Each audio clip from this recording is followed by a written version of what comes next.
bastardized this plant so much that like we've been chasing THC for what, like the past 25, 30 years. So what you're finding is people are suffering from like cannabis hypermesis, and it's because of the high THC. You're not getting well-rounded. You know, high tolerance and all the other. It's just that, bro. Yeah, are we live? Are we live yet? All right, that's perfect. That's amazing. Nice to know. I like how we set it off like this all the time, where we just talk into it. Cold open. Cold open. I dig it. Yeah. Stage 1 podcast. Stoop to store. Bars. Legacy to legal. This is how we do it here. We got a fucking big crew. Fuck You know this shit is getting lit when we like when this is how many people want to pull up and be on. It's amazing. Yeah. So we're gonna talk a lot of shit today and have a lot of fun. I think what we want to talk about today, what we're gonna focus on, is women in cannabis, because it's like it's a thing, isn't it? Yeah, we exist. It's true. It's a real thing. Badass, kick-ass women in cannabis, and there's not enough of a spotlight, in my opinion, on that, and we need to like shed that light and show that love. Because it's historically a sausage fest. Exactly. Exactly. Let's be real. And that needs to change. We call it a white male sausage fest. A white male sausage fest. You know what I'm saying? Right. So, because that's what a lot of us as women are experiencing, and it's not just in the cannabis world, but it is very, very prevalent in this space, that women enter a room where we feel like we're not expected to be there and therefore not welcomed to be there. We're often an object. Right. So we had talked about that earlier. It was like when I went to MJ BizCon, it was like in Vegas, and like women, it's like they hired. Like the bros hired models, and you would like ask them about the products, and they'd be like, didn't know anything, and it's like, what the fuck? Like, no, that's not cool. And also, like, women in New York they fucking know shit. I'll ask women in New York about some shit, and they fucking know some shit. So like, let's like show that side and like represent. Why are you not able to find that in Las Vegas? I don't know. That was weird to me, so I wanted to call that out. For Vegas, it was really about just drawing attention to the female body, and you see that a lot in the marketing nowadays too, and they're being called out on it. We have a dispensary coming up in New York that has a stripper pole in it, and I'm sorry, hashtag not sorry. That's not okay. Right. Like, it's just not okay. It's not necessary, because it literally says to me when I walk in, "You are an object. Get on the pole. Show us what you got, girl." And that's not what it is. Like, every woman that's here, there's only 3 of us. How many dudes are here? I don't want to count. But it's definitely more than 3. Right. It's probably at least double that. So, like, this is the cannabis industry. Yeah. No, that's it. Absolutely. That's the truth. So. So it's, when you look at the marketing and stuff, we're not marketed to, but our bodies are on packaging. Yeah. Like, I'm not worthy enough to be marketed to, but my body's worthy enough to be the marketing tool. And that just, it doesn't make sense in my head. There's no logic there. It's a female plant. Maybe show her some reverence. Show her the respect she deserves. Speak on it, please. Love that. Thank you. Yeah, because it's true. It is true. Oh, yeah. It is true. Yeah. It's a female plant, and she's not even respected at our grow rooms. Like, you go into local cultivators, and if it's a small grow, she's respected. You go into the big places, she's not respected. You're getting 2 feet of square space, and that's it. No plant can grow under those conditions. And it's like, you're wondering why you're finding stuff that's hermed. Hello, you're not respecting her. Yeah. So like, what you're seeing in the culture, you're seeing throughout it. It's literally from cultivation all the way through sale. And one of the things that I find a little bit disturbing about the industry is how many of these big companies are actually head up by women, and we don't know about it. We only know the guys from it. Everybody knows the guys from Dank. Everybody who knows the woman behind it. Right. You know, when I went to, and I have to talk about it because I went to HBI the other day, and I had such a stigma in my head. Bro culture, Dank. You know, I call it the frat boy brand because that's kind of what it feels like. And I walked in, and it was commanded by a woman. no offense guys if you watch this later, but like those men fell to attention like this. And that's what this industry needs, is someone that walks into a room and commands respect. And that's how every woman who enters the room should be revered, and how they should be treated is with respect. And you unfortunately don't see that enough. You see women minimized, you see women treated as objects, but you don't necessarily see them lifted on pedestals. Instead, you see them like what's happening, you know, with Jenny's right now. You see them gone after and victimized and kind of put down. And so unfortunately, it's not as easy of a space to be in or to enter into. And I'm new into this. Ree's been Legacy 25 years. You know, I had my own troubles. I got my arrest in my pocket, but you talk about the legacy and the women in the legacy space, and nobody knows who they are. We all know who the guys are, but there are a lot of women in the legacy space. And I'm always surprised when I meet one, and it's always amazing. It's like, dude, really? Really? Like, you look so, like, and you have all these images in your head of what you would expect a woman in the industry to look like. And it's like, your mind is blown. Do we know any names of some of the women owners of the farms? So like, is Hudson Cannabis? Peregrine. Well, Kate from Peregrine Tokes, shout out. Kate, she's like a boss. She has an organic farm that she was doing cocktail mixers, organic cocktail mixers for a while, and she still does that. So then she's also growing her acre of bud, and she kills it, and we can't keep her Grand Champagne on the shelf right now. It's fucking, and the kombucha cream was sold out. We sold out of 2 of her strains already. She's a boss. She is the best. We've been selling her weed since day one, and we love her. I mean, Hudson Cannabis is interesting. You know, that's head up by 2 women as well. Sisters, and aren't there some women in Reverb? Involved in the Reverb? I heard Reverb was woman ran or woman owned or something. Well, I just know Devin and Danny. I think Floor's Farms too. There. Yeah, Floor's Farm. There's a lot of women in boss positions, and like, you know, stage 1, 2 of the owners are women, and they're bosses, and they get respect and love and admiration all throughout here. Like I said, you know, Suhei is my boss, you know what I mean? And anybody who thinks I'm the boss, like, she's the boss. The boss is boss. We can attest. Another one is Ithaca Organics. What I think is really dope about them is that their head cultivator is a woman. She goes by Feral Cheryl, and she is a badass. Ree and I do our reviews online. We have that NYCannaWomen page, and she pops into our DMs. She's like, "This is why the flower didn't look good.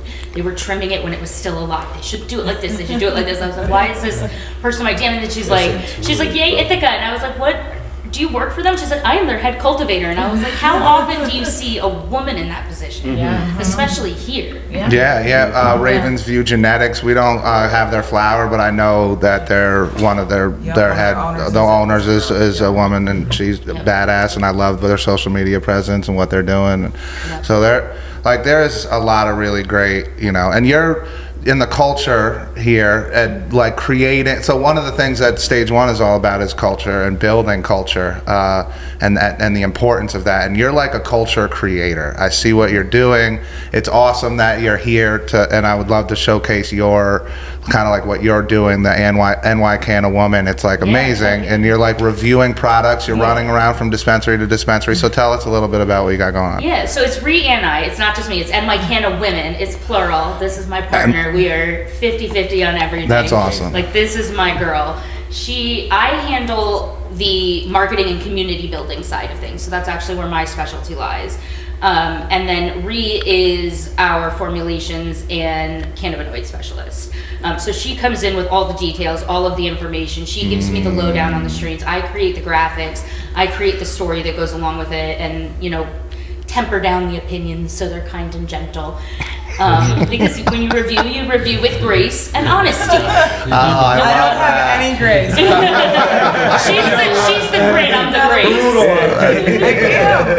Because like, I speak from the heart. I don't have a filter. It gets me in trouble fairly often. So like, I try to not speak as freely as I could, because I don't want to get any brand in trouble, because like, I don't know if they had a bad batch. Like, I feel bad anytime we put out a bad review, because I'm affecting someone's business in that moment. So it comes with a lot of weight to be able to make sure that you're parsing your words. So like I have a word genie. Yeah.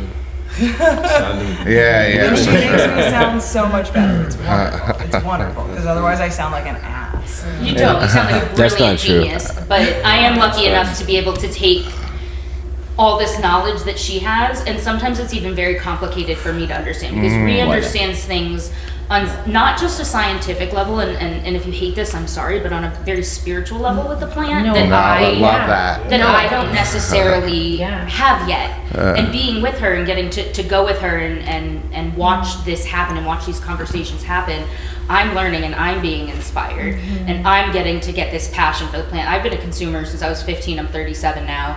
Every day, morning to night, for that long, but like I didn't know anything about this plant until I started hanging out with this woman. I mean, similar story since a teenager until now, 44. Every day, maybe a few years in the middle there where I wasn't allowed to for I had 6 of those. They were awful. I had 6 total too, like 2 different sets of 3. Were you mean to people? I was mean to people. I don't know. I was like definitely in a different headspace. That's for sure. Not the headspace that I wanted to be in, and then getting the dispensary license and having to like research everything and be deliberate about what we were doing in the cannabis space. I learned that before I didn't know shit about, like I sold a lot of weed and I didn't know shit about man, there's so much science behind it, looking under microscopes and looking at what's growing on there that's not supposed to be growing on there, and there's a lot of that. So we're very selective on our flower, even more so. We talk about this a lot, even more so than New York State is. That's why like what's on our shelves is very curated because of that, because you have to be. You're taking your body into account. Like you're putting it into your person. So like we go to the grocery store and we put trash in ourselves all day long. Right. Like pretty much everything you buy at the grocery store is processed and it's garbage. Don't also put that into your lungs. Like don't just like make it whole circle and like everything is trash in, trash out. So like you have to be selective about what you're smoking because like we're changing our entire day when we start to consume. Like that's what this is. Everything that's on this table, everything that's being passed around right now is going to alter your day in some way. And whether you want to believe in terpene science or not, whether you want to believe in cannabinoid science or not, I really don't care. I can show you how that happens. Like you want to sit down and like consume lilac diesel. It's going to calm you down mentally. It's going to make you want to clean your whole house. It's going to make you want to get to work. It's a really good all-day strain, but it's super high in things that just wouldn't make sense together on the street, but when you put them together, it's harmony. Like, this plant can do so much, and we don't give it the reverence it deserves, so people aren't having that conversation all the time. Like, even bud tenders. Like, you guys actually have this conversation all the time. That's facts. All the time. It's not had that often when I'm in dispensaries. I'm often meeting people where they're at when I'm doing my bud tender trainings.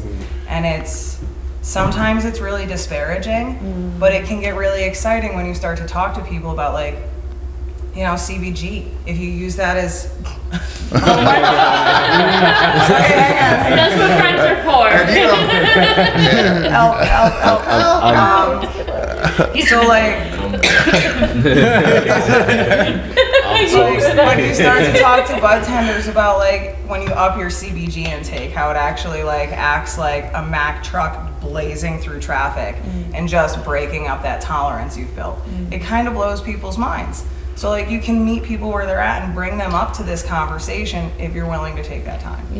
Tell them about, speaking of tolerance, tell them what you just taught when we were on the road the other day about what you told that lady to chew on and take for a tolerance break. Peppercorn.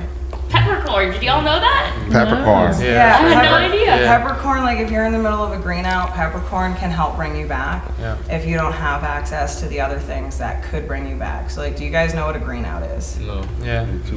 So a Greenout is when you've consumed too much. Your body gets overwhelmed. All of your receptors are being hit over and over and over again by all of the cannabinoids, all of the terpenes, all of the flavonoids, and your system's overwhelmed. You get, you're technically going into a diabetic attack. So if we're going to be really specific, so your body gets overheated, but you're also like cold and clammy, and your body starts to do weird things. Like you're not at risk unless you're a diabetic, but like you have to be able to bring yourself back because it muddles your mind. You're confused. You want to go to sleep, which is probably the easiest thing to do. But sometimes when you lay down in the middle of a Greenout, it's like the whole room spins. And it's not a pleasant experience. So when you've consumed too much, when you've reached that point, was it the burden? Is that like that's like edible. Usually when that's edibles, right? Yeah, because edibles are a difficult thing. The way they process through your system, they take hours once they kick in. So like you're on that train, you're not getting off. So like peppercorn has, I believe it's caryophyllene, but please Google that. It's caryophyllene. Yeah, so like it just brings you back. It's unpleasant. It's an experience. I personally would rather get into a warm shower and then lay on a cold bathroom floor, but that's me. Everyone has their own jam. Like there's just so much that we just don't talk about in this space. You had mentioned there's something going on with Jenny's, I think is what you said.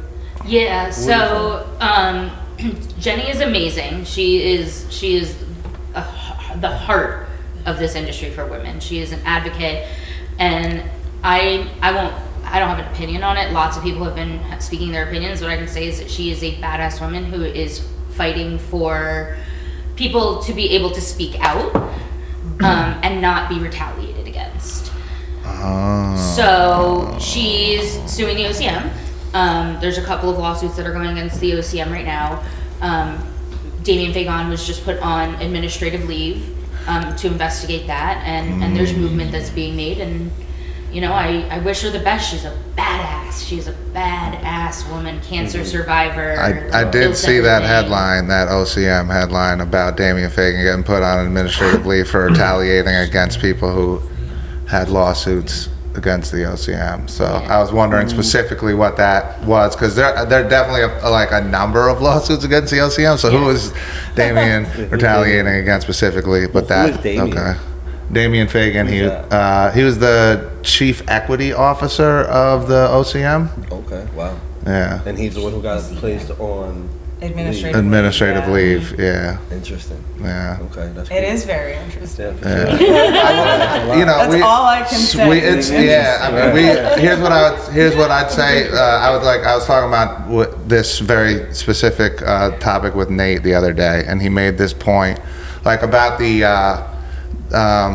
just how everything rolled out, and because we talked to him about several things, like, because we're open and like we have, you know, access, you know, and that's kind of one of the things that I heard, is that everybody doesn't have access. So when we took it seriously to ask the, you know, a bunch of the right questions, or what we thought were the right questions, and he kind of just said, pay attention to what's going to happen and you'll see. And then I can say for the capital region, if you look at who's gotten open, the stores that have gotten open, they're all like minority owned and minority run, and like there's a bunch of women owned and women run dispensaries, and that's kind of in the capital region that have opened up. So I just want to shout out that, and that is kind of what the program, the card program, was supposed to be about, and what it was sold to us as. So to see that actually happening isn't a terrible thing. But there is also other things happening that are less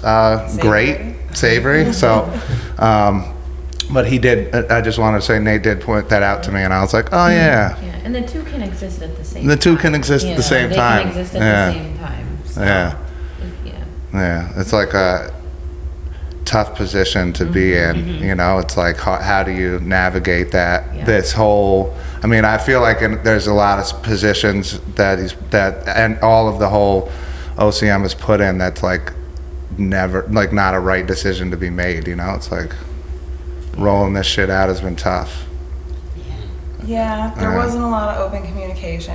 No. Communication is key. Yeah. Absolutely. Yeah. It definitely, and I can say that, like, even talking to, like, processors and growers, everyone says the same thing, and other dispensary owners, everyone did say the same thing when we were first trying to get open. Like, what? No one knew what the fuck was going on, and we were all just like, what do we do? What do you know what to do? No. All right. Well, we're all gonna do what we think we're gonna do together, and just try to make right. It's the growing pains. Like, you know, like, it's been legal for how long? In the everyone's just winging it. And I've heard the metaphor used several times to describe the cannabis industry, which is like building the plane in the air. Have you heard that? Yeah. Like the OCM uses that, and I'm like, what? That's horrible analogy. That's fucking confidence, guys. But like they definitely said that plenty of times on things like where I'm just like own up to like the mistakes, you know, like it's okay that we make mistakes, but own up to it. Like, oh, that didn't work, you know, like there doesn't need to be any type of like secrecy or covering. Like, that's how you learn and grow, and that's how we grow as an industry. Yeah, you have to be able to lean in on each other, which is something that doesn't happen. We're all like, oh, I have my little corner, and I'm not going to ask anyone for help, so good luck. Yeah. Good luck. I wish you all the best. And it's not helpful because the plant's communal. Like, if you go back to its roots, it's communal. That's what this plant is about. It's indigenous, and it's to bring people together, and that's the respect, the spirituality behind it. Yeah. You know, and like colonization. Sorry, I get really. This is like, get it, girl. I'm indigenous, so like it hits home. It really hits home to me, and like when, you know, respecting the plant, respecting its femininity, respecting its, you know, like how it is. It's a woman. It's womanhood. It's motherhood. It's medicine, you know, and we lose sight of that. And with capitalism, and I can go into all of these different like things, but at the root of it, it's communal. It's communal, and when we remember that it's communal, like that's where we can help each other, you know, and grow and really like utilize this plant for what it is and see it for what it is, you know. Yeah, if you pay attention to like that bars for sure. No, I mean, I feel it. Like, when you said it's spiritual, I feel that. Like, it is. Because that's where you connect. That's where you connect to your guidance. That's where you, like, you know, creatives, they get creative. They feel, you know, it's where you come home. And that's what it's used for. Yeah. Tapping into source. Yeah, tapping into source, tapping into yourself, tapping into, like, you know, ancestors' guidance, because it is from the earth. It's home. That's what it is. We've been using it as a way to tap into the divine and or as medicine for thousands of years. Yes, absolutely. Sorry. Oh my God, you're holding it for me. Keep going. Keep going. That's so you can be like respect. But like, you're not wrong. We've forgotten community, and it's something you can see when you walk down the street, when you drive down the street. Like, we have forgotten it as a whole. So this is what we're doing. This is the passing. You know, the passing of, it's communal. It is. It's sacred. Yeah. It's so cool because, like, you know, you get ideas, and we're sharing thoughts, and we're sharing space, and we're caring for each other, and that's like, and it's bringing us together. Like, it's. That's what this plant's about. That's what this industry needs to be about. I mean, so many other things too, but it's a whole other. Yeah, facts. Yeah, definitely. And when you think about it too, like, to take it back to that, and how you were saying how it, I got this one over here. Thank you. How you were saying that it alters your day, right? It alters your state of mind.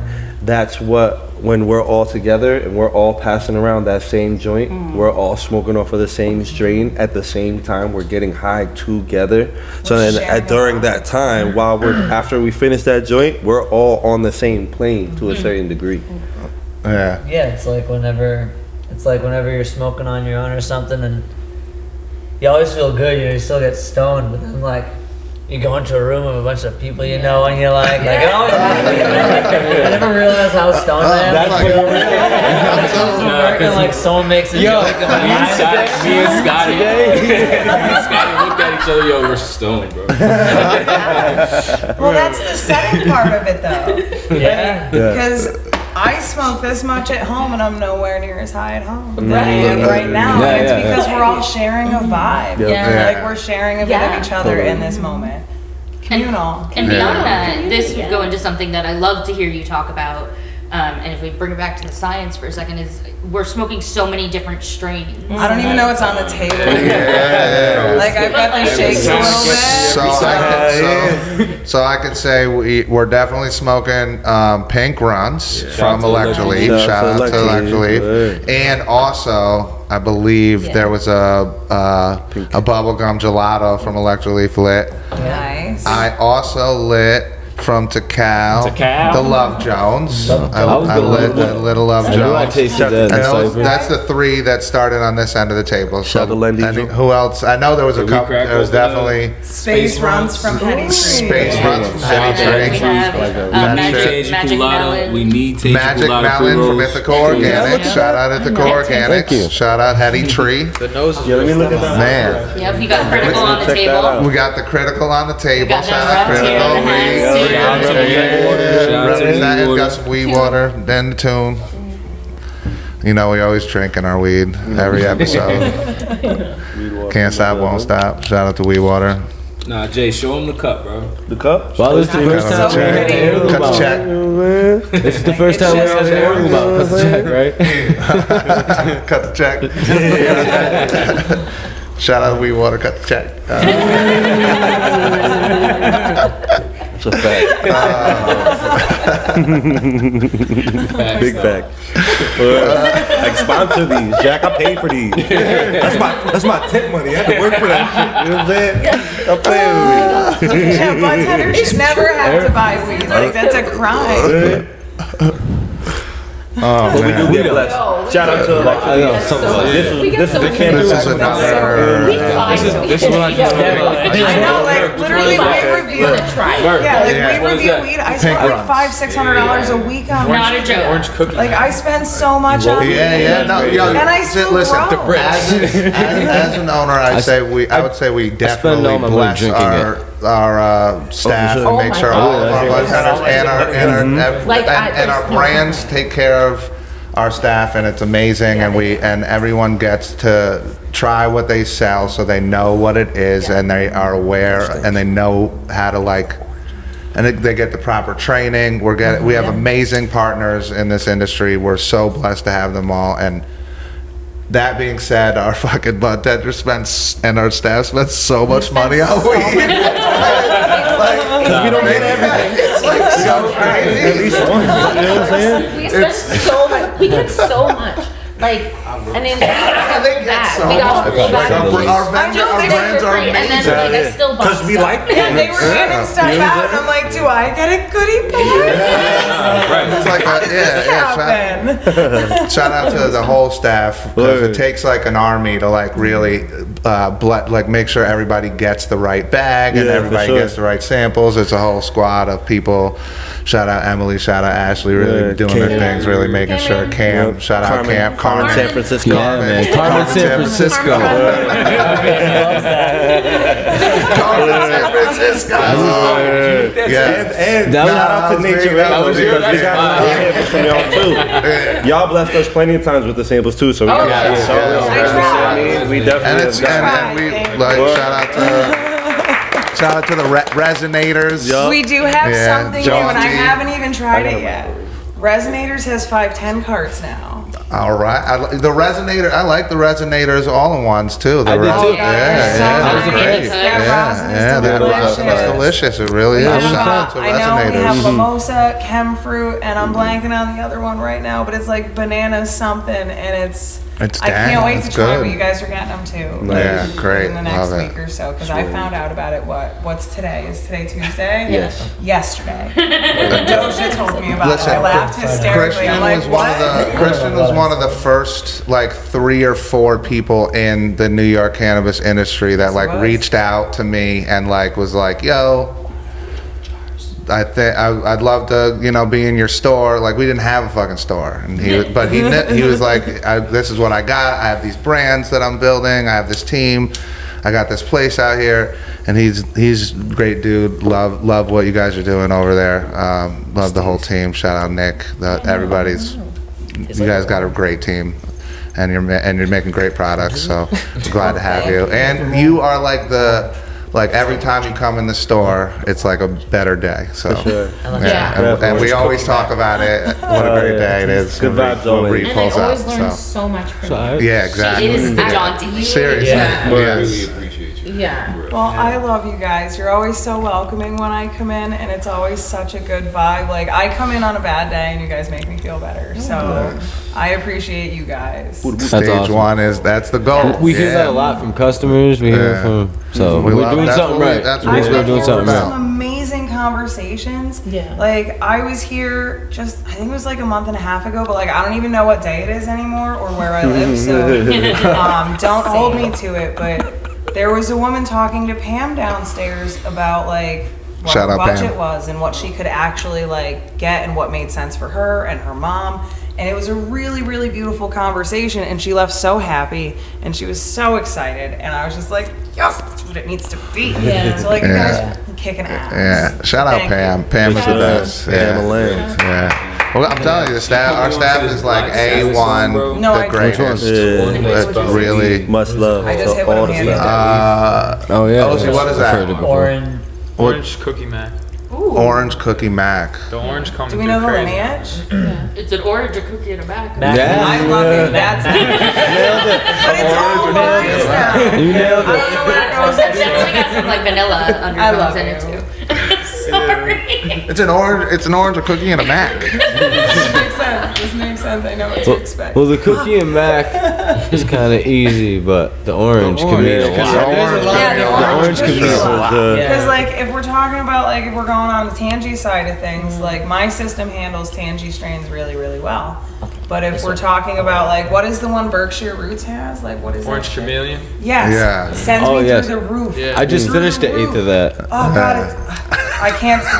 So much right now. It's Yeah, see, I'm a Tangy guy. I love Tangy Bud. Tangy Bud is my favorite. What do you feel? What do you know is the difference? So I a little have dry. PTSD and anxiety, Yeah. and Orange Chameleon sends me through the roof. It makes me shake.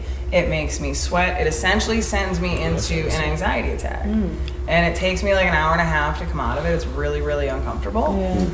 So it's something I don't recommend to people. Like, And what are the cannabinoids in that? What are the... So that one's really, really heavy in limonene, but it's also really high in beta-pinene and terpinolene, if I remember correctly. And the terpinolene and the beta-pinene, like I've honed in beta-pinene and I don't get along. If you hand me something pinene scented or like pine scented, I don't want it. Not interested. Same. Yeah. I had some Agent Orange fresh press, and it Sends made- you through the roof? It like made me actually like puke. Oh God, that's no good. But it was just like a weird high, like cause I think it's also the combination of like What was it? Say what it was again. the Agent Orange fresh, some Agent Orange fresh press. Yeah. Like it was great tasting. I mean, the flavor was on point, but like the high a little bit into it, just like it made my head start ringing. Yeah. And it's because of that pinene, but there's new science coming out about these minor, even like more minor volatile compounds, and the new way to describe the taste and the experience of these more exotic terps like tangies and things that get like funkier, like getting that tangy funk and gas. Yep. One of the newer compounds is called like tropicannabinoid sulfates, tropicana sulfur, Tropicana sulfur the compound. Oh, it's crazy. And it's like, is that one way? Like, you know, we got compounds called Skydol and things like that, where it's creating these very volatile scents that we have so much to learn about. Here, it's so exciting though. I think Ebna is like tracking the receptors throughout the body for terpenes. So like we have that science now. So like we can actually start doing more if we just start talking to each other more about like what we're actually studying and take a little stock in what we're studying. And I think that's kind of the beauty of the like legal market is now it's opened up to so much more knowledge base. So you have, you know, universities doing these massive studies and learning the science and then sharing it with people, like things that we've known, you know. I think the citizen scientists have known for many years, you know, but it's like nice that like Cornell is catching up and like putting it out and publishing it in journals, and then like the world can see it. And I think that that's like the side of legalization that doesn't often get talked about, but is I think now coming to light more. We're getting to see the actual science. It's great. Right. There's gonna be data. Right. And there already is data.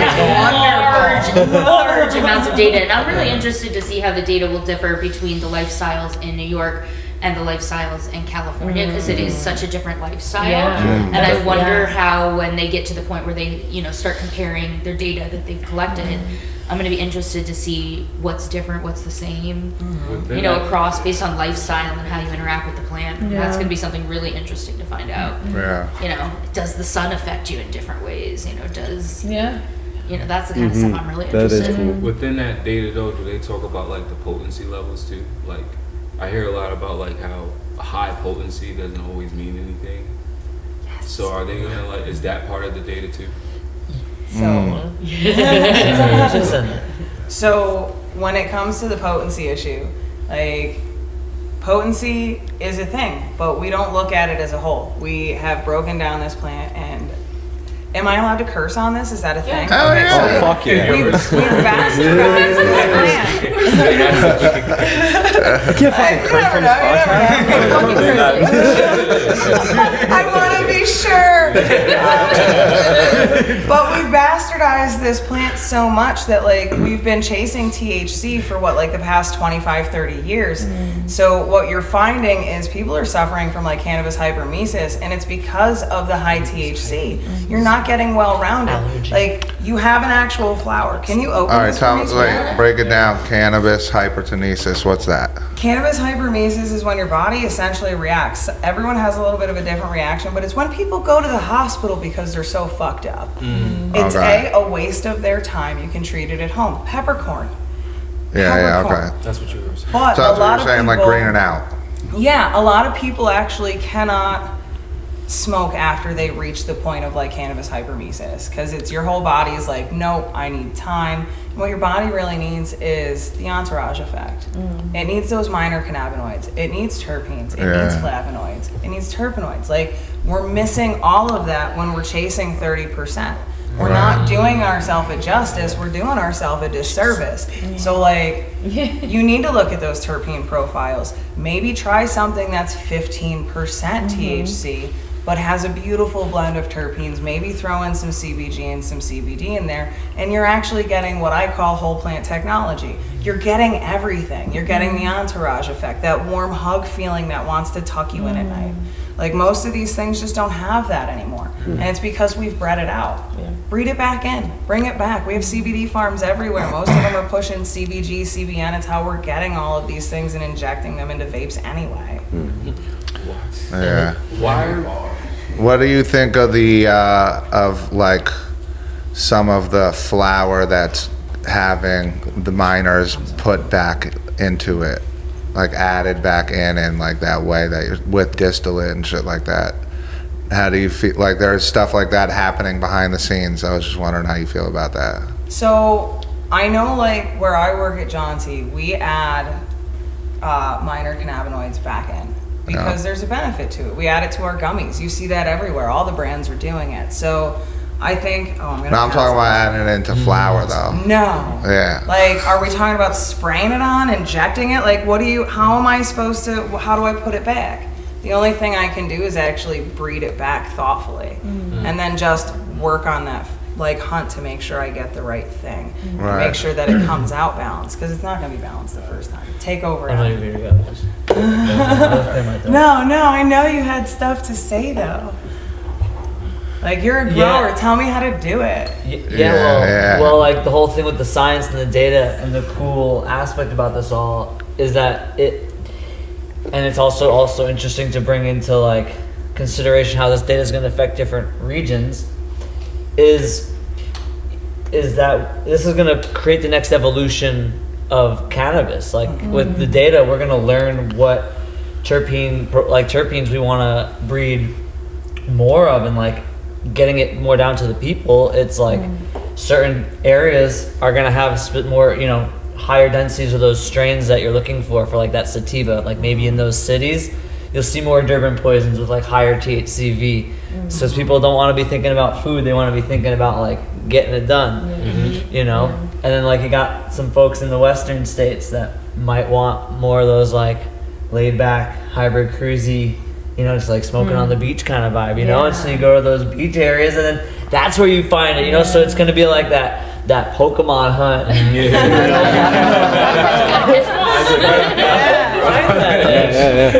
That's what I've been doing for years, bro. People, the legacy's been doing it forever, but now it's like, it's true. And that the data's just going to steer it for the general public who feels like they need to go to dispensary, And that's the pheno hunt. Did I say it right? Yeah. Yeah. I didn't know what that was, so Ree had to explain it to me earlier. With the You pheno see it all the time, and as much as I know about the plant every day, I'm realizing how little I know, and I think this would actually be something really interesting that you can share about, is like, what is that? I would rather let Adam do it. Adam has way more experience growing than I do, so like I will defer. Well, 100%. all right, I'll give a perfect example of different phenos, as we were just talking about the gastropop from High Priority. It's so nice. There's 3 different phenos though that they've brought out in the last 4 months. So it's like, talk to us about that. What does that mean, and why is it important? So what that means is so just like everything has like a gene pool that we're diving into.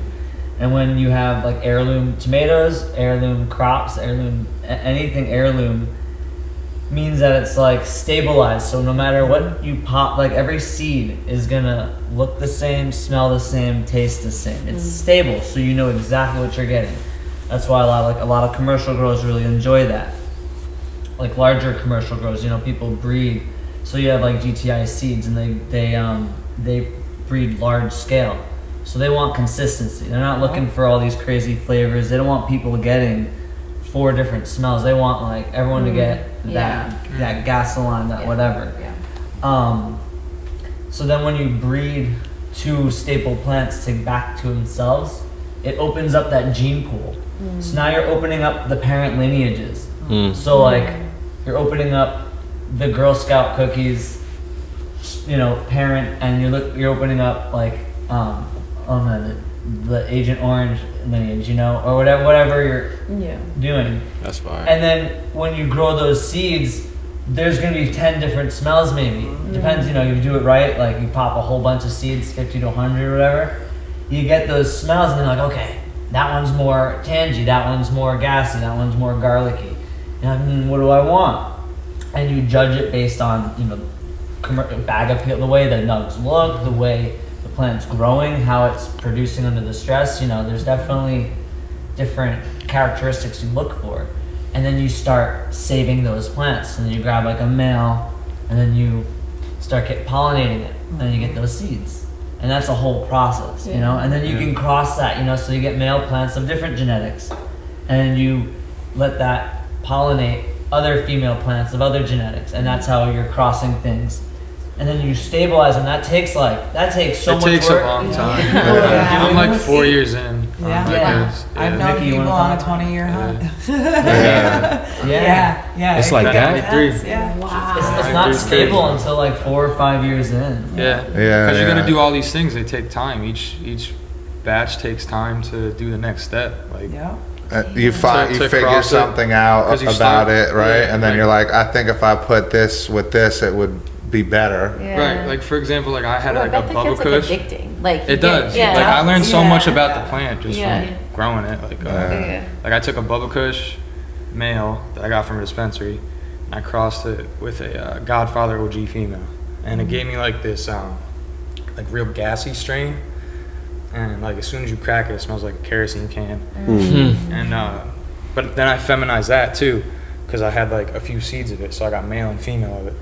So then I back crossed those, and now I'm working with like the next step would be like feminizing it.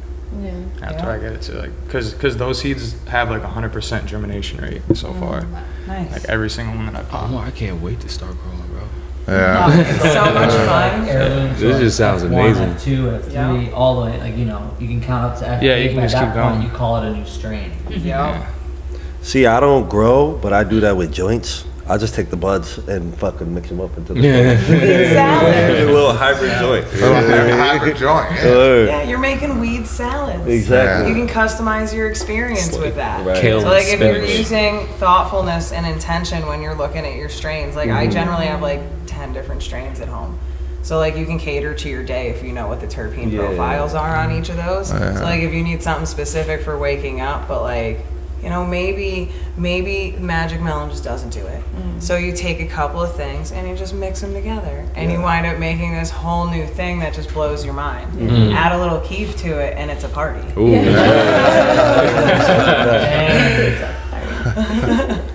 I have a question to kind of bring it back to where we started off.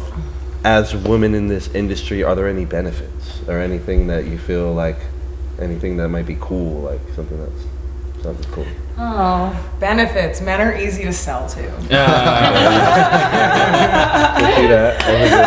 So, D, that's male dominated. And I'm a salesperson. Like, I'm a wholesaler. I'm a woman that wholesales. So, like, walking into a male-dominated shop, I can dominate the shop if I put on a little bit of eyeliner that day. And it's just, it increases sales and be a little friendly. Like, right? So like that's the benefit. The other thing is like there's a camaraderie among women. Where like when one of us struggles, we all struggle. When one of us rises, we all rise. So it's a really, really beautiful thing, and we do our best to be there for each other. That's beautiful. And there's a lot of women lifting each other up. And when it's going to change is when the voices are not just females trying to lift other females up, but when our allies, like the people in this room, get up under and start to speak out and start to have a voice, start to talk about things that even in this industry, and this might be uncomfortable, but I will say it, there's a pay gap. And unfortunately, it's very, very obvious and glaring within this industry.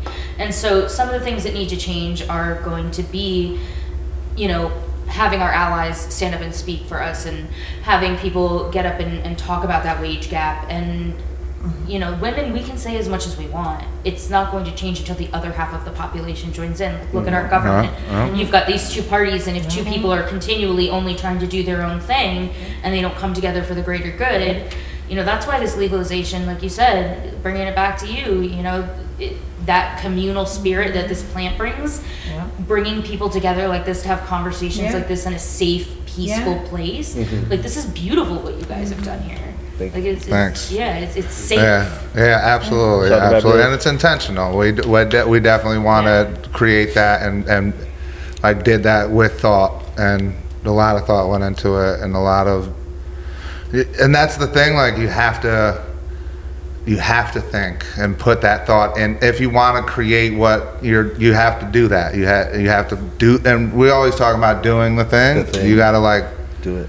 You just have, you know what I mean? But you also have to stop and take a moment as men. Like anyone who doesn't identify as women, stop when you're having an interaction and actually think like after. How did that go? Maybe if it didn't go as well as you thought, why? What were the microaggressions you gave her that literally set her off?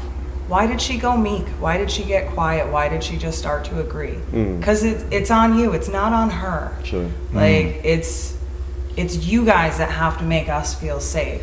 It's on the men. So like, for sure. if there's a woman who normally is very boisterous and excited, and she's all of a sudden not, question yourself. Don't question her. Don't ask her if she's okay, because she's not going to tell you. She's not going to be honest. She's just going to go, yeah, I'm fine. So like, own your space while also owning ours. Stand up for us. When something's fucked up, say it's fucked up. Right. Like, just, if you overhear something, even if you don't feel it's your space, make it your space. Stand up for that woman. I don't care if it's here, on the street, at the bus station, the grocery store. Stand up for her, because maybe she can't stand up for herself. Right. Like, do you know, like, you go into a bar, we have codes with bartenders, for fuck's sake. Codes with bartenders, because we're not safe. We walk with our keys between our fingers. Like, there's things that you guys don't have to think about every day when you just kick your feet out of bed. Sure. There's things that we do. Yeah. We're always thinking about our safety. So like, that's this industry. When I see myself on a package, I'm grossed out by that. I don't want to see that. That doesn't make me want to get high. Sure. That makes me want to throw it through a window.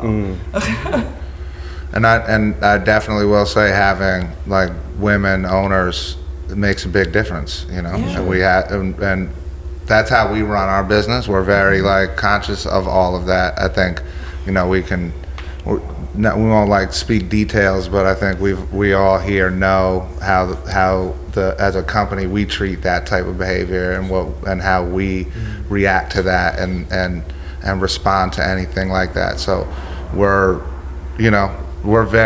advocates in the best way, and it has a lot to do with having women in the ownership structure and being, and that was again intentional, meaning like what represents cannabis. Like, cannabis is so represented. Like, you see it in the customer base that walks in the store. It's fucking everyone. You know what I mean? Like, so you got. I was like, oh my god, what happened? You gotta represent. You know, and you know, so we have minorities and women, and we're very representative across our ownership structure, and I think that makes a big difference in how we run our business. But safe. It's a safe space. Absolutely. We ain't going for that. Cause I'll bring my gi. You are so dapper. I'm gonna bring my gi, and it's on. I'm telling you. He performs high kwando.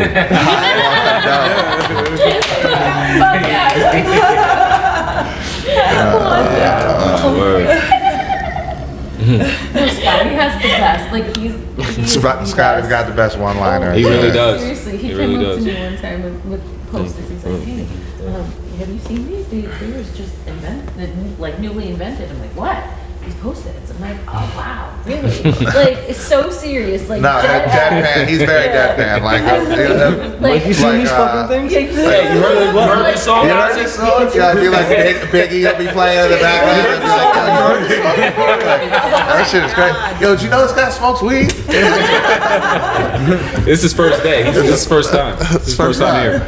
Oh shit! I started a trend. Oh shit! Started a trend. We got the bathroom break. So I just want to say, I waited until the women were done speaking, and then I interrupted you. Yeah, you know, let the women speak, and then it's like a bunch of sounds on top of each other all at once. It's respect. Yes. Scotty, what you got for kicks tonight? Let's do Scotty's kicks. Yeah, I was hearing about this. You're a sneakerhead. Yes. With the drip. Okay. We go on Adidas. Nice. Give us a breakdown. I mean, this is like the first time. Adidas. Yeah, but this is the first time I think a non. You probably never seen me in a pair of Adidas in your fucking life. Probably none of you have. It's pronounced Adidas. Oh, Adidas. Well, I don't. I appreciate you repping this. Scotty doesn't like so. This is the this is Adidas Bathe and Ape collab. Okay. The Adidas ZX 8000. That makes sense. It was a babe. It was a babe collab. It was a babe so, collab. All right, yeah, okay. I had to get it. Had to get it. And Flies, dude. it's a slept on shoe. It's a very this can be had for a very reasonable price. Yeah. in the sneaker community. In the sneaker community. And yeah, it's a dope shoe. We talk enough about sneakers that now on my Instagram feed I get like, like sneaker show. Nice. Vids on my feed where I just watch like people being like, yo, what's like the the worst shoe that you could see a dude wearing? And the answer is Panda Dunks. Panda Dunks every time, bro. But there's way worse shoes than that. But I feel the hate on them. But there's way worse shoes. There's way worse shoes every time. Yeah. Like, yo, I want to say, as dope as Scotty's shoes are today, I think Dill's gonna beat over there. Bring him out. He said, nah. He's got the Yeezy pods on. He's got the Yeezy pods. Look them up. The socks. $20. They're like socks, basically, with rubber. I thought they were socks. They are. I'm like, should I take my shoes off? Oh shit, are we allowed to wear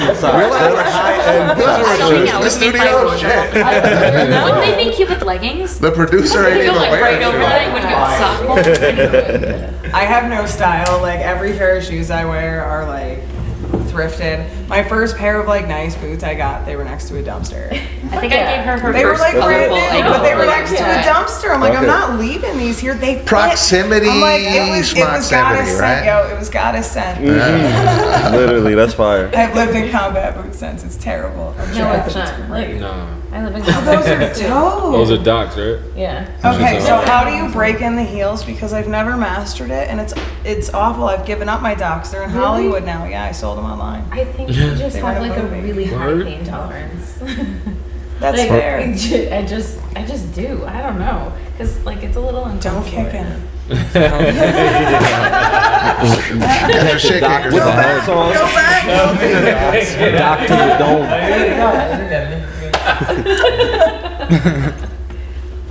What's up, Jay? You got a verse for us tonight? I don't. Really? Hell, come on, son. I was about to say, like, wait, what? I like when really things are not right. All of a sudden, we fucking shift into a different dimension. That is hilarious. Yeah. Nah, I'm actually digging in real deep in the crates today. Okay. This is from my second mixtape. No. This is from my first mixtape. I was at this in high school. Like, I literally was pressing up copies and was selling them for $5. Like, I was actually kind of caking on. Like when you're saying copies, you're talking about like CDs. You were like burning CDs. Burning CDs, yes. Because there was a time. I don't know. I'm gonna need There's a right year. now, like I'm there's gonna like need a year. people. When was There's this? like people on the fucking What year, on Jack? the Give her a TikTok year. feed right now that are like, what the fuck is burning CDs? They don't even. 2007. Okay, I'm like, he's talking about CDs. And then there's people who are triggered by me even saying that shit. You know what I'm saying? Bernie, you know what a CD is, Bernie?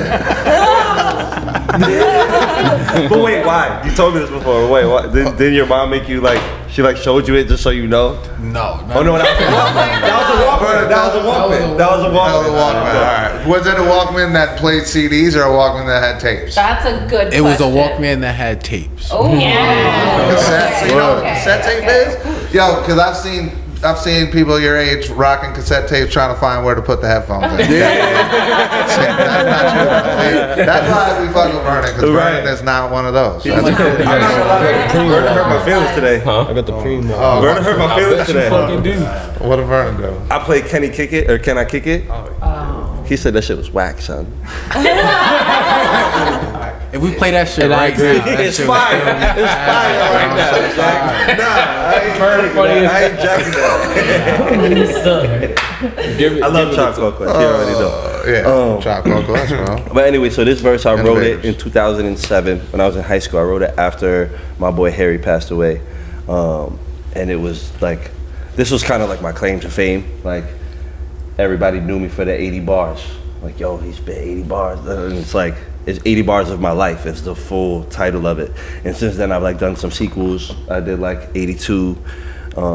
And basically each time I add another bar to it. So it's not just like a part 1, part 2. It's like I'll just add extra I bars. did 82 bars this time. So yeah. So you about to give us 80? You're about to give us 80 bars right now? All right. You got an 80 clip. All right, here we go. 80 clip. 80 clip. Let's go. I said, I I've gotten good at complaining, but not so good at containing how I feel. Never thought that I could keep it too real, but reality is kinda like gravity. Try to be fly, but come down to the ground so rapidly, winning the game of life while running out of batteries. Single mother struggling on a single mother salary. I need a new strategy. I'm tired of being broke. Shit, it almost took a year to find a crib for my dad and me. My family is fucked up. My mother don't talk to my father, who don't talk to my sister, who don't talk to me. Sorry if I'm getting off the beat, but it's hard to stay on track when your heart weeps. Even though I'm still thankful cause my heart beats, and this music is the only way that my heart speaks. So please listen to my song. Told you I keep it real, so I'm honest even if I'm wrong. Even though I'm usually right, I've gotten used to the fight. They like, you gotta figure what you gonna do with your life. But I remember as a child they told me do what you like, and I said I'ma take the world over using a mic. They said go to college, and that ain't stupid advice, but I was way too busy being cooler than ice. But it's cold dead niggas straight losing their life, and I'm alive, so I'm obviously doing something right. What it is I wonder, cause I'm only happy in my slumber since God ruined my summer on that one day when death called my number, saying Harry gone, now what am I gonna do? But boo-hoo, I'm too true. Can't lose myself, I already lost you. You was living the movie, I'm living the cartoon. I ain't taking it serious, I'm blowing off school. You graduated early, for you had to take off, and I'd be lucky if I graduate at all. Goodbye. Damn, why you had to say that, dog? Should've told me that you wasn't gonna stay that long, cause there's things I'm still holding and I ain't that strong, and I'm just pissed cause we never got to make that song. So it's forever my last ride on my way back home, and I'ma represent for you to the day that I pass on, my nigga. I still remember the last thing you said to me. How could I forget the memory so heavenly? I'm looking in the mirror conversating with the enemy, but I ain't even listening to what this nigga telling me. He trying to hold me back, I'm trying to get ahead of me. I'm sick of myself, and this music's my only remedy. So check my melody, peep my style. I'm nice, that's why producers want to keep me around. I sing, I rap, I make beats every time I put my feet on the ground. Don't believe me, ask around. I'm the king of my town, but I don't usually rock any bling but the crown in my earrings. The beat plays in my earrings. I reminisce about my nigga and I hear things, weird things like, Jay, get your shit straight. Stop bullshitting, nigga, drop the damn mixtape. Yeah, it's a bit late. I said, yeah, it's a bit late. I'm just trying to fix all the mistakes, perfecting the noise that my lips make. Trying to make hits, niggas waiting on my big break. But rap is a full-time job, no piss breaks. No time for chicks, it's time to get it poppin'. But niggas like me more focused on who's whopping. Started selling drugs and I'm focused on who's copping. Till I got knocked in and I got a real job and now I'm getting more paper. But with that comes more haters. It's peacetime, go to war later. 9 times out of 10 it don't end in your favor. And I'm just spitting facts like a life orator. But the facts is harder to chew than a jawbreaker. Cause I just happen to disagree with the lawmakers. And I just started speaking to the Lord Savior. I meant well, I just ain't put in the hard labor. I used to not even believe in him. But if he ain't real, that means that my nigga ain't leave with him. And lately I'm needing him. I miss his spirit. So I spit them lyrics and use that as a medium. It's even hard calling up his crib. That's why I always rap about him. It's his only way to live and listen. Cause as soon as you hear the story of the kid, you know I'll be a bad boy till I'm notoriously big. That's like 17 years old too. That's like insane, bro. When I say the most talented fucking dude in the cannabis industry, seriously. But like, we are the most talented dispensary in the cannabis industry. I'm gonna stand on that 100%. Big fact. It's not, doesn't end there. You know, we have these guys. This guy raps. This guy raps. This guy raps. Vernon said he got some bars. Vernon's got some. We're fucking genius. The beats are also popping lyrical out. Genius too, though. Got bars. Don't let that. I can spit. I can spit a bar or two. I've been known. I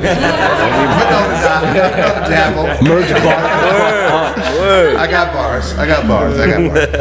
Yeah, so I'm gonna stand on it. Anybody says anything different than Stage 1 is the most talented dispensary, I'm gonna call him a liar. Camtron 5000. Camtron 5000. Come on, it's crazy. Really crazy. Tara Merritt, come on. Word. She's a goddess. When you hear her sing, that's a fact. Bring you to tears. Seriously. Absolutely amazing. Yeah. So shout out to the whole staff for being amazing. But how like intertwined as cannabis and music. Look at that, you know. For sure. I haven't heard Adam play guitar yet, but I heard Adam is a beast on the guitar. Around the campfire and shit. Oh, shit. Making it look,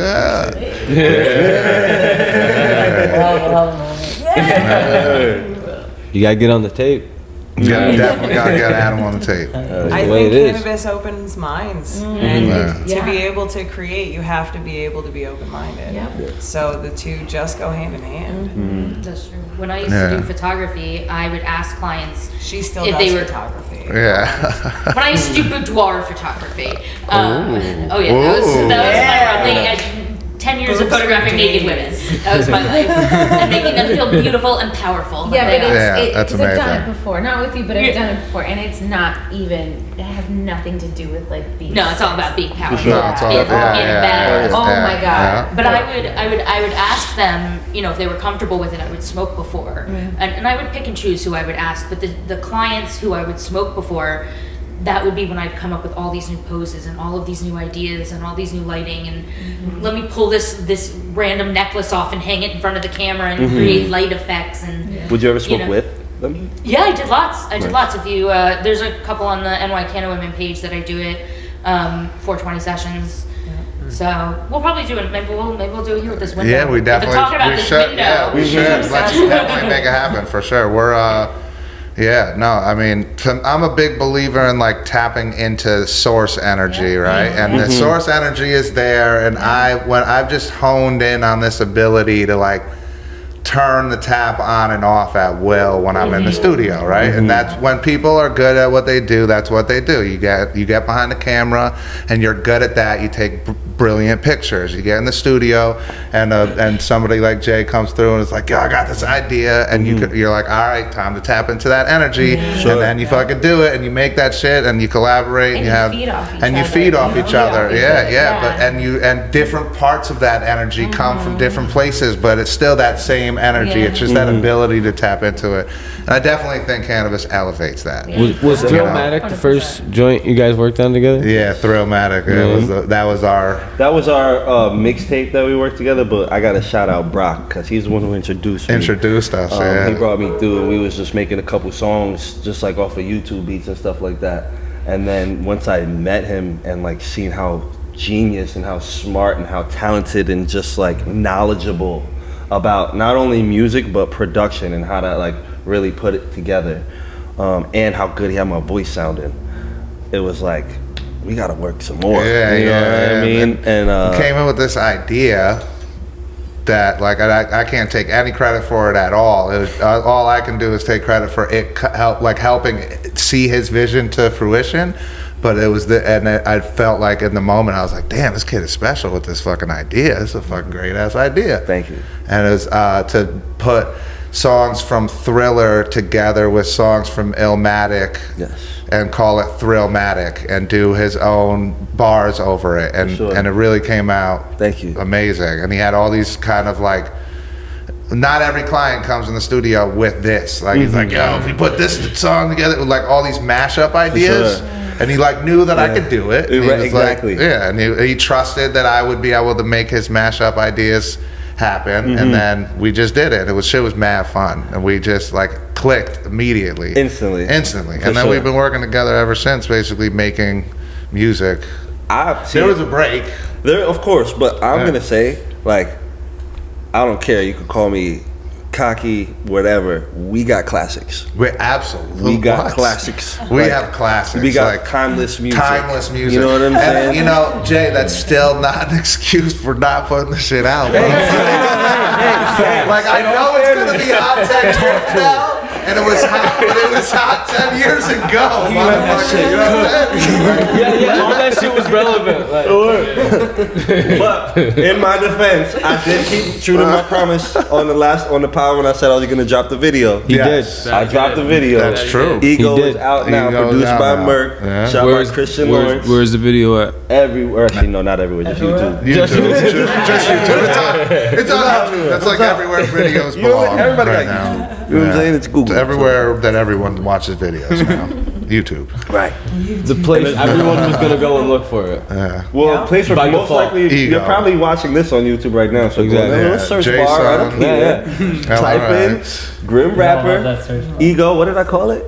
Yeah, I think I called it Grim Rapper. Actually, no. The link's in the description though. Oh yeah, that's a fact. So go down here.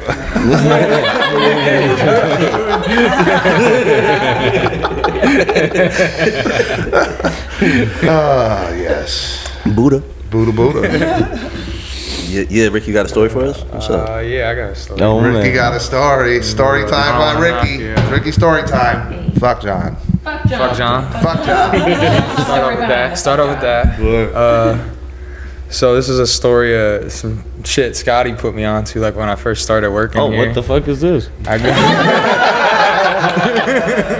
What the fuck did I do now? It was from back when we were all in school together. Okay. At the new school, and Rick was a teacher. I kind of had a habit of showing up to class really high and tired. Really high. I mean, really violently high. Really violent. It's true. I will say, as a teacher, non-verbal. Teacher, non-verbal, like falling asleep. 30-minute nap. That's how I started my 30-minute nap. I was like, don't see it. I was like getting into high. It was my criteria. Get into the music. Just smiling. Ricky was just fucking ripped. Yeah. And Kathy would poke her head in every day and be like, I'd be like, oh, she definitely Shout out Kathy. Shout out Kathy. She's at the Armory now, by the way. Where? Yeah, she's like works in the box office. I saw her out at the front, Armory. like one of the first days I pulled up. Yeah. But yeah, anyway, so I would show up violently high, take a nap, and unbeknownst to me, Scotty was taking pictures of me. Head down. I had a plan. He had a plan. I did. Like all year. All year. All semesters. 2 semesters.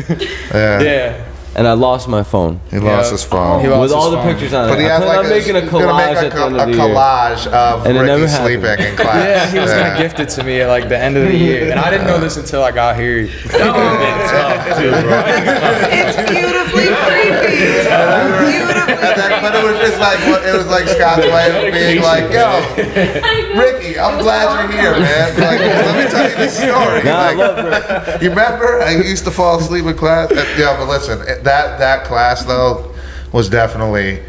It was my first class. I felt like imposter syndrome to the fullest. You know, I'm like in front of this group of people who all. Hold on, you were their teacher? Yeah. Wait, what? Get the fuck out! Yeah. I taught. And now you guys sell weed together. Bro, I used to be in class, like, I wonder if I'm ever going to get to smoke weed with Mark. Yeah, see, that's the thing. These guys definitely, like, at one point were like, I wonder if Merc smokes weed. Like, that was the thing. Like, I was their teacher. I like, knew that already, dude. Yeah. No, you knew, Scotty knew me from before that, actually. From, like, a rave that we both, that was at the Washington Avenue Armory. That we both definitely smoked weed at. I mean, you had your own fucking tree shirt. Yeah. You know what I'm saying? Dude, I don't know if I had did have my own tree shirt. shirt. Cool in school. I was great. I learned so much. Yeah. I slept through a good amount of stuff, but what I was awake for was the important shit. Yeah. Did you pass?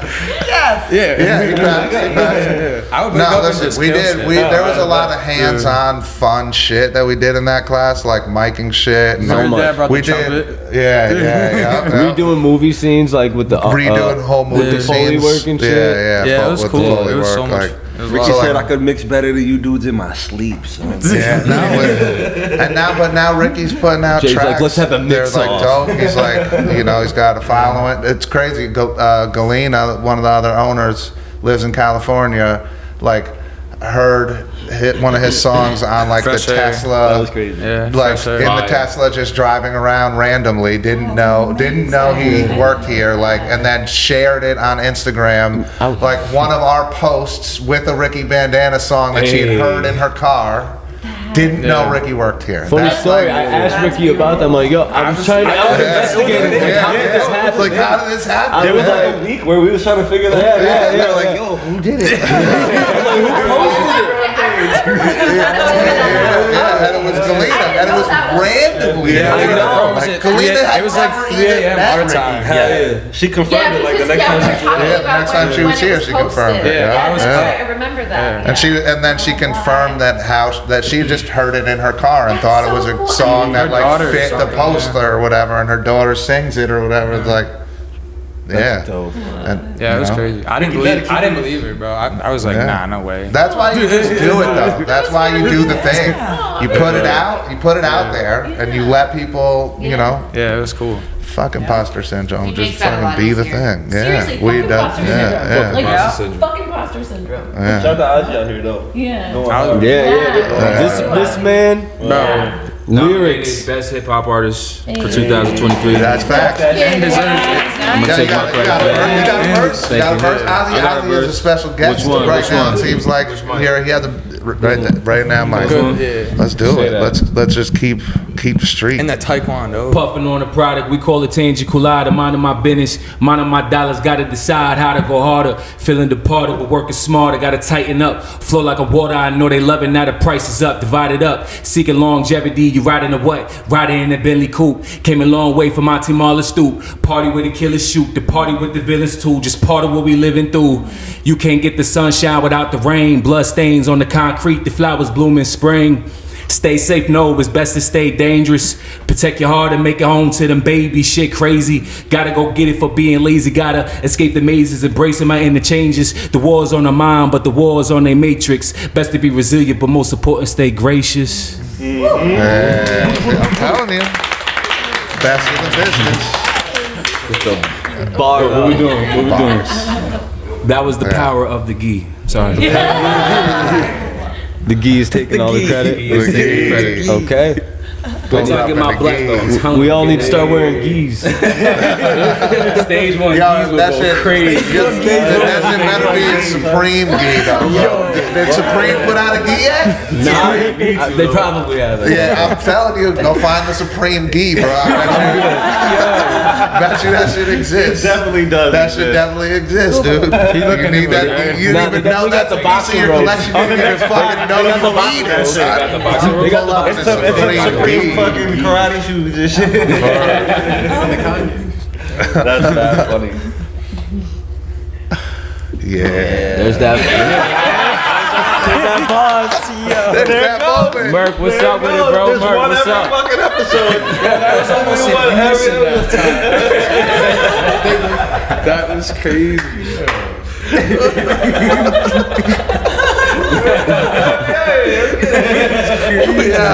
Yeah, we done. That's it. That's it. Oh man! One thing Shout out. I think we should Dude, I think we should just introduce everybody. I was just gonna say that. We should introduce everybody. That is a stage one podcast thing where we introduce everybody because we forget to introduce everybody because we're fucking high. How much did we smoke before we even sat at this table? Shit right now, I'm not gonna lie. And then we watch. And we be here talking that shit, and then somebody looks up like, "Are we recording yet?" Yeah, you've been on for about 20 minutes here. Love this. Crazy. All right. Weed water. So Where do weed water go? let's start on this end and do the proper introduction and work our way around the table and end with. Oh, start with me? Yeah. Oh, hey, Lindsay Ray, NYCannaWomen on Instagram at NYCannaWomen. I do it with Ree. I was a photographer for many years, self-love experience, and my big mission is helping people to accept themselves for who they are and to feel accepted in any space that they enter. Amazing. That's a whole lot. Sorry, I don't know. I have an elevator pitch. Leave me alone. Keep that shit ready. I'm not that polished. Hi, I'm Rihanna. I work for Nature. There's 4 brands that we produce: Resonators, Critical, Jaunty, and Jumbo Dose. I have 25 years on the legacy side of the market. I was the one making sure everybody, all your local plugs had weed, so, you know, doing God's work, all the good work. Thank you. welcome.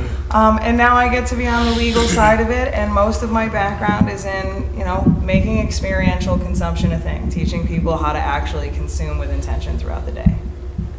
Amazing. I love that. Yes. Ozymandias, aka OZ, aka OZG. OZ. Big G. Big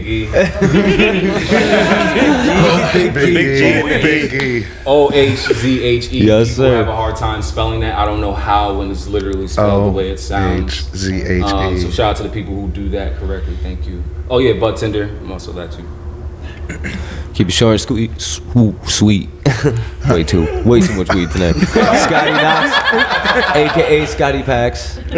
I'm out.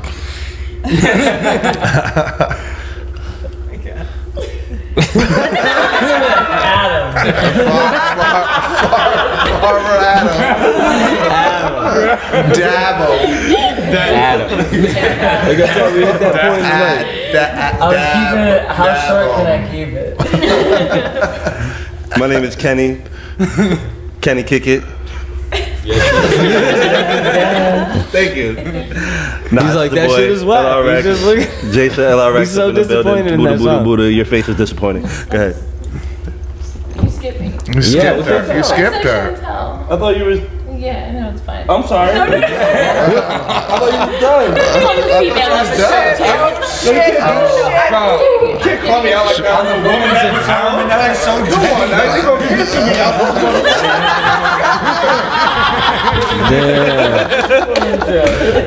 Thank you. This is for my no. I know. This is joking. Chantal, I don't have a big intro either, but Cancel Jay in the comments. Ricky Bandana, smoke weed, make music, and sell weed at stage 1. Hey, what's up? It's Merc, Josh, whatever. You know, owner of stage 1. Buddha. Foster House. Foho. Family. Here to sell weed, as much weed as we possibly can, make music, create a safe space and a welcoming environment, and try to be the best work environment that we can and create that. That's what we aim to do. So, and it's nice to hear that we're actually achieving that by from real people who come and sit around this table and say it, which is it's rare to have that. So I just want to show some gratitude and be grateful for that real quick and be appreciative of that. So I just want to add that I love all y'all. I really appreciate all y'all for real. It's the best job I've ever had in my fucking life. Hell yeah. We love you too, bro. Yeah. For sure. I'm Vernon. I smoke weed with the fam. You know, we do this pretty often nowadays. And I'm also the new inventory manager.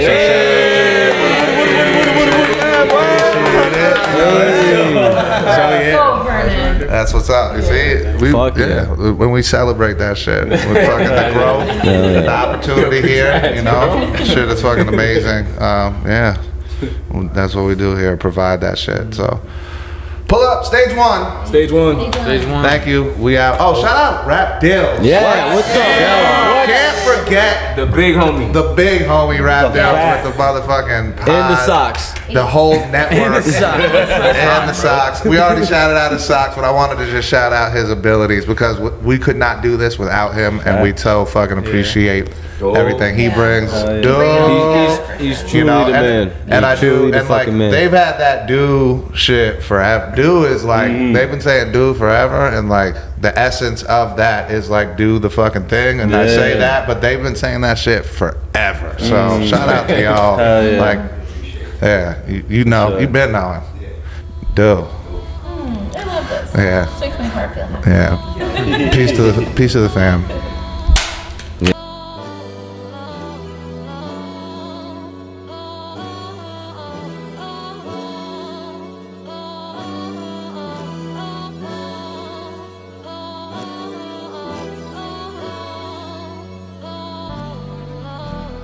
I be on that OG, fire by the OG, piling up the roaches, got me feeling roasty, higher than the northeast, my shit ain't got no cheese, I be on the green like